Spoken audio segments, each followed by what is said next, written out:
Hello, good people and data analysts, and welcome to the next edition of Should I Join a Data Bootcamp? Today, we're going to be talking about what won't you learn in a data bootcamp. You're going to learn a lot, but what things won't you learn? My name is Greg, and I run Data Independent, a learning platform for data analysts all over the world. Now, this series is a part of an 18-question series where we go through the top asked questions that I usually hear about my data bootcamp experience and what it means for your career afterwards. So, without further ado, let's jump into it. What won't you learn in a data bootcamp? Well, there's going to be four things I want to highlight. The first one is going to be problem identification. So that sounds like a long, lame name, but what this really means is that you're going to learn how to do stats and you're going to learn some machine learning algorithms. You're going to learn some code. You won't learn about what are the most important problems to work on. And I tell you what, you can be the most technical person in the world, but if you're working on the wrong thing, then it doesn't matter in the first place.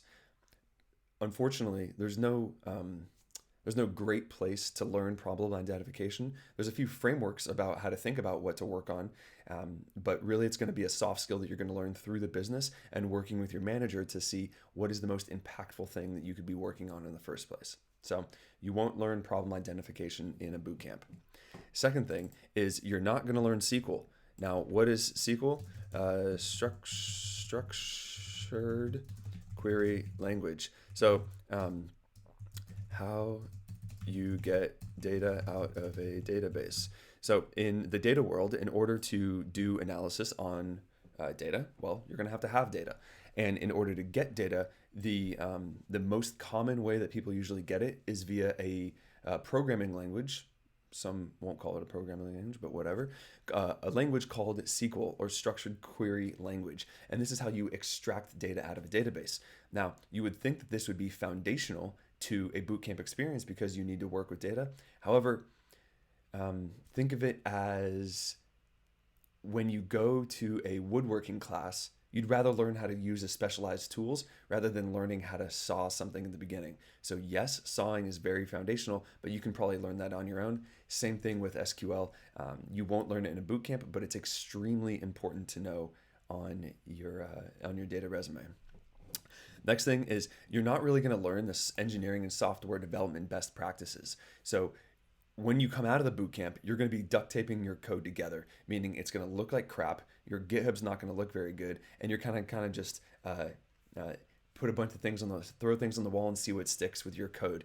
Now, this isn't a bad thing because that's kind of the learning process that everyone needs to go through. However, once you get into your job, you're going to need other people to read your code, and you're going to want your code to be more efficient. So along the way, you're going to pick up engineering and software development best practices, but it's best you don't really want to learn that in the boot camp because you're paying 17K, whatever it may be.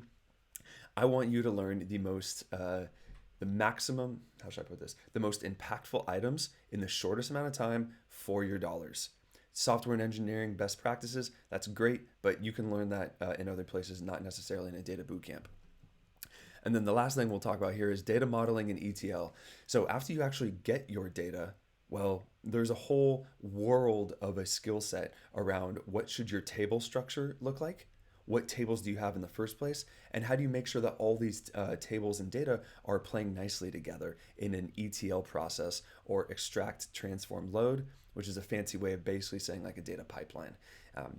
That is something that will be required when you enter your job. And when I say required, I mean a working level understanding of it. You don't need to be an expert at it unless you're a data engineer. But in a boot camp, you won't be learning that, but it's a valuable skill that you'll need once you jump out of it. So there are the four things that you will not learn in a data boot camp, which is okay. I actually agree with these things. I don't think that you want to spend your time in a boot camp learning these, but you will learn them once you get on the job. So thanks for watching, and these are the 18 questions around should I join a data boot camp. Go check out the playlist on this one for all the other questions and answers as well. See ya.